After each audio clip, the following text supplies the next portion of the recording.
What if I told you that hiring on clinical skills is the last thing you should be doing when hiring a private practice physio? Now, in this video, I'm going to walk you through exactly what to do instead so that you can hire a private practice physio that's not only going to be an ethical revenue generator for you, but most importantly, is going to contribute to the growth of your clinic and give you more freedom as a clinic owner. Now, if you don't know me, my name is Dave O'Sullivan. I'm an international sports physio. Over the last 17 years, I've got my own clinic here in Huddersfield in the north of England, where I have hired new grads, experienced clinicians in between, and I've made every single mistake under the sun when it comes to hiring. And that's what I want to do in this video, is make sure that you don't make the same mistakes as me.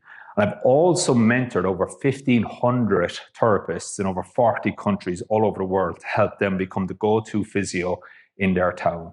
So I know a thing or two now about hiring, but also coaching therapists to transform them into highly skilled private practice physios. And the one thing that we need to really differentiate when we're hiring is this difference between skills, values, and traits. And the common scenario is we get a load of CVs, we look at the experience, we look at the courses that the clinician has done. Great. We'll make our decision based on that. And I want to show you exactly why that is the incorrect way very, very shortly. Because the reality is, in my own situation, I was working in professional sport for 6-7 years, high pressure environments, before I made the jump to go full-time into my own private practice when I wanted a break from pro sport. And I really struggled myself, even though I would classify myself as highly skilled, I really struggled in private practice in the initial stages, because I learned that the skills that we need in private practice are very, very different to the NHS, but also even in pro sport. Now, there's a lot of things we can take from pro sport. And when I implemented my pro sport approach into private practice, that's when things dramatically changed. But I also needed additional skills. And that's what we're going to go through here in this video, is to find the people that are coachable, that you can give these skills, because the chances are when you're hiring a private practice physio, they're not going to have the skills that they need to be ethical revenue generators. And that's why we need something different. So the key difference between skills, which is essentially what a therapist can do. Okay, so your skill is obviously your hands-on skills, your rehab skills, all of those things you're going to see through their courses and what they've done in their CV, okay? But as I said, in private practice, we need very, very different skills. And the chances are that clinician has never really been exposed to these if you want to be able to keep a patient from the first session and keep them progressing even when the pain eases. Because in private practice, it's a lot harder than pro sport. We have to have a patient come in, and then in 30, 40 minutes, whatever your initial assessment is, we have to take all of that information. We have to be an expert. We have to make sense of the symptoms, and then we have to be able to confidently explain the problem, solution, and plan to the patient, and realistically tell them how many sessions it's going to take if we want them to keep progressing for ultimate buy-in, adherence, and most importantly of all, keep them progressing when the pain eases, so that we get them whatever outcomes or results that they wanted in the first place. So the clinical skills alone aren't enough for that. Now, the other big thing that we need is we need to understand what the therapist's core values are. So while your skills are what the therapist can potentially do, and I say potentially, and we're going to come back to that in the interview process, and we're going to challenge that, and we have to challenge that in the interview process, which I'll do in a separate video. We also need what's their core values. Now, the thing about core values is core values are important, but core values is what the clinician wants to do. Okay, these are my values, and this is what I want to do. Now, we can have great core values, but we can have poor skills, okay? Or we can have great skills and really poor core values that don't align in the clinic. Now, we're going to assess these at each stage of the interview process. So in the go-to clinic hiring system, we've got 3 steps that we specifically want to target these 3 key things at each stage of the interview process. So the core values are what the person wants to do. Now, usually step 2 in the go-to clinic hiring process, That's where I'm really focused on core values, and I'm really stressing that person's core values.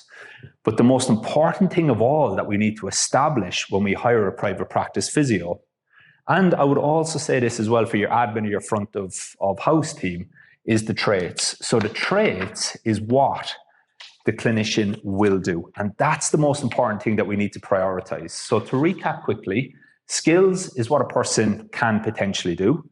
Values is what a therapist wants to do. But traits is what a person will do. Okay. And that's the thing that we need to establish when we're hiring private practice physios.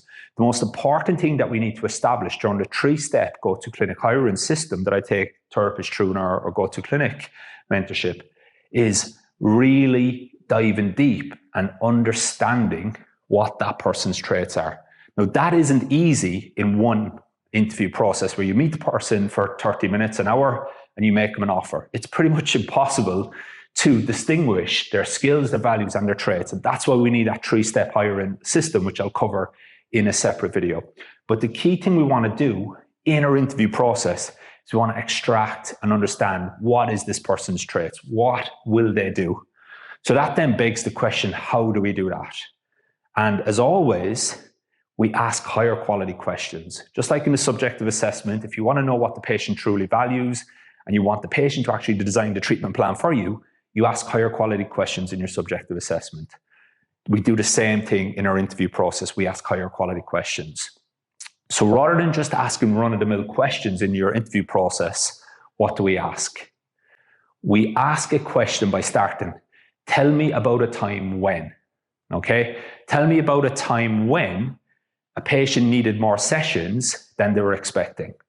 So now all of a sudden, that person has to recall what they did in the past, okay? And the beauty of that, and we'll cover that in another video in terms of the interview questions, the beauty of that, tell me about a time when, and then you ask the question specific to the trait that you want to stress, you will be able to smell, and excuse my French, you can be able to smell bullshit a mile off, okay? And then you can ask 2 or 3 further questions into that, and then it's very, very easy to differentiate the people who are being authentic and generally telling the truth versus the people who are making up a scenario. Because again, a lot of questions in the interview process, it's all around this, okay? What do you want to do, okay? Again, if we just go to the core value process, and that is important, this is what the person wants to do, but in the heat of the moment, in private practice, in the high pressure and private practice environment, what will they do? So tell me about a time when you had to get a patient in and tell them how many sessions it's going to take. Tell me about a time when a patient's progress was plateauing, but they needed more sessions. How did you handle that situation? And what that's going to do then is they're going to have to recall. Okay, they're going to have to look into their brain, and they're either going to make a story up, and you're going to probably pick that up with their tonality and the details of the situation. Okay, or they're going to feel a bit more relaxed and they're actually going to genuinely tell you a situation that they've had in the past. Or you might get someone saying, actually, do you know what? I've never had that situation in the past. And that scenario there, I'd rather someone say that to me in the interview process than make up a situation, because that's a good trait where they're being honest and they will ask for help. And in fact, that's one of the key traits we look for when we hire admin people, is they actually, if they don't understand something, they're truthful, they're honest, and they actually ask for help. Okay, rather than trying to bullshit us and do it anyway. So that is the key thing to understand, is your go-to clinic hiring process. If you want to hire go-to clinicians and go-to therapists that build go-to clinics, you have to be looking at and extracting what that therapist traits are, because the skills are easily trained. Okay, I can transform a therapist. We can hire a therapist, even a new grad, we can onboard them within 6 weeks and give them the skills that they need to be hitting our head physio numbers of an initial assessment rebook of 90%, package conversions of 50, and then over the 90 days, build up a patient visit average of 6 with a cancelled did not rebook rate of around 8%. Okay, we can do that even with new grads. So the skills can be trained, but if they don't have the values and the traits, then that's very, very hard. I'll talk about then the difference between high will and low will in a separate video. So if you're going to take one thing from this lesson, it's move away from clinical skills and move towards extracting what are the key traits that this person is demonstrating? Okay, the values is obviously non-negotiable. If they don't share the same core values as yourself and the team, then that's going to damage the culture. Okay, but we can have somebody with great core values and they're a good core value fit, but they just don't have the traits. In the heat of the moment, this is how they behave. And so that's what we want to establish by asking higher quality questions like, tell me about a time when. And again, I'll go into that in a separate video where I'll extract the 3 steps and the types of questions we ask. Now, if you want more information about this, and you want my traits cheat sheet for specific scenarios that you need for specific skills and values in private practice, find me on Instagram. I think it's Dave O'Sullivan Physio, or find me on LinkedIn, send me a message and just say, hey, Dave, watch your video on YouTube. Can I have, please, your traits-based interview questions, thinking of hiring a physio or whatever, and I'll send that to you. Okay? So big thing, move away from clinical skills, move towards core values, but the non-negotiable is traits. If you want a skilled or a clinician that can gain the skill and is coachable, that you can give the skills to, that's going to give you true freedom, that's going to generate revenue and growth for your practice without you having to see all the patients, then it's going to be the traits that you're going to have to prioritize. Okay, so have a look, see what you think, reflect on your last hire. Did you stress this enough? Reflect on your good hires, reflect on your bad hires. Look at the people in your team at the moment. What are the key traits of my A players, okay, or my best performing clinicians? What are the traits of my worst performing or nightmare hires? Okay, because there's opportunities to learn there for the next time you go to hire. If you want more information about any of this, head over to thegotophysio.com. We've got lots more information in our knowledge base there to build a go-to clinic or to become that go-to physio. And as I said, if you want that interview-based question, just find me on Instagram, find me on LinkedIn, Dave O'Sullivan Physio. You should probably find me on LinkedIn or Instagram. Send me a message. I'll send you that cheat sheet. I'll see you on the next video.